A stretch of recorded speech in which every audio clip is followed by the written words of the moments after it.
મારી બહેને મને જાણ કરવા પ્રયત્ન કર્યો કે મારી ઇમરજન્સી સર્જરી પછી મારે હવાવાળી ગાદી પર સૂવું પડશે, એટલે મેં તેના લગ્નમાં ન જવાનું નક્કી કર્યું. મારી સૌથી નાની બહેન હંમેશાથી ઘરની લાડકી રહી છે. હું તેને પ્રેમ તો કરું છું, પણ તે એક દુઃસ્વપ્ન જેવી છે. તેના લગ્ન માટે તેણે માંગણી કરી કે હું મારા જાંબુ રંગના વાળ રંગાવી દઉં, મારા ટેટૂઝ ઢાંકી દઉં અને તેના માટે મફતમાં કેક બનાવું.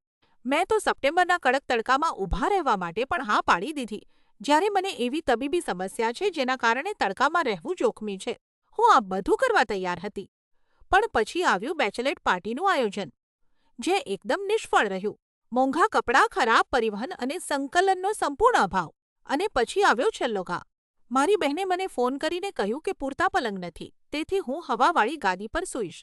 વાત એમ છે કે પેનક્રિયાસના ગંભીર હુમલા પછી મારી પિત્તાશયની ઇમરજન્સી સર્જરી થઈ હતી. રિકવરી ખૂબ જ મુશ્કેલ છે. મને પલંગ પર જવા માટે પણ મદદની જરૂર પડે છે. મેં તેને કહ્યું કે મને તબીબી રીતે સાચા પલંગની જરૂર છે, નહીં તો હું આવી શકીશ નહીં.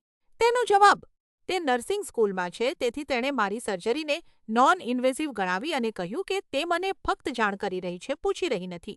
બસ, પછી થયું. મેં તેને કહી દીધું કે હું લગ્નમાં નથી આવવાની અને હું સત્તાવાર રીતે બ્રાઇડ્સમેid તરીકેના મારા પદનો ત્યાગ કરું છું. શું હું ખોટી છું?